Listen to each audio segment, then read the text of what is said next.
iyadoo sidii loo asteeyay doorashooyinka habraacooda ay ahayd maanta in lasoo doorto guddoonka golaha shacabka baarlamaanka ayaa xildhibaanadii dooran lahaa loo diiday inay u gudbaan teendhada afisyooni. ciidamo kala taabacsan xafiiska ra-iisul wasaaraha iyo madaxweynaha ayaa ku sugan teendhada, taasoo xildhibaanada u diideen inay gudaha u gudbaan. balse qadar yar ka hor ayaa guddiga ku-meelgaadhka doorashooyinka ay u sheegeen doorashadu inay qabsoomi doonto, fariin ay u direen inay xildhibaanadu gudaha ay usoo gudbaan. xildhibaan cabdisalaan iyo cabdirasaaq ayaa u kala sheegay inay xildhibaanadu ay soo gaadhaan teendhada afisyooni, taasoo sheegeen hadda wadooyinka inay furan yihiin, wax dhibaysa uusan jirin. ilaa caawa ayay socon doontaa doorashada, ayuu yidhi xildhibaan cabdirasaaq, halkan oo ay ku yeelan doonaan 4 xildhibaanadu. balse weli lama garanayo jadwalka saxda ee doorashadu qaadan doonto iyo sida xildhibaanadu ay kusoo gabagabayn doonaan doorashada ay maanta doonayaan inay sameeyaan. is-hor istaag badan ayaa ka jira teendhada afisyooni, iyadoo xildhibaanada intooda badan ay ku noqdeen goobihii ay deganaayeen.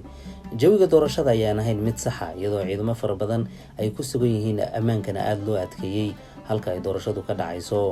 xildhibaan cabdisalaan ayaa u sheegay inuusan wax dhiba jirin, haddana wadooyinku furan yihiin, guddoonkii loo madlanaana maanta la dooran doono.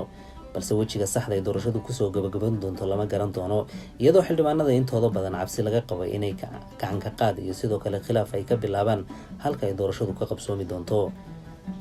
ilaa iyo galabta ayay loo madlan yahay doorashadu inay soo gabagabowdo, balse ma jiraan wax doorasho ilaa iyo haatan bilowday. kooramkuna weli ma buuxo, xildhibaanada intooda fara badanna maysa soo xaadirin goobta ay doorashadu ka dhici lahayd. jadwalka doorashada ayaad moodaa weji fiican inuusan lahayn, xildhibaanaduna ay ku kala aragti duwan yihiin doorashada maanta dhacaysa.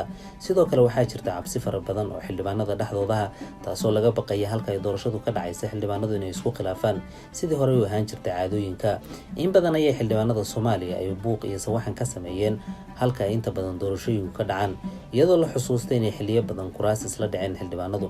balse maanta lama garanayo jadwalka saxda ay doorashadu qaadan doonto, mase jirta wax doorasho oo hadda bilaabatay xerada afisyooni dhexdeeda.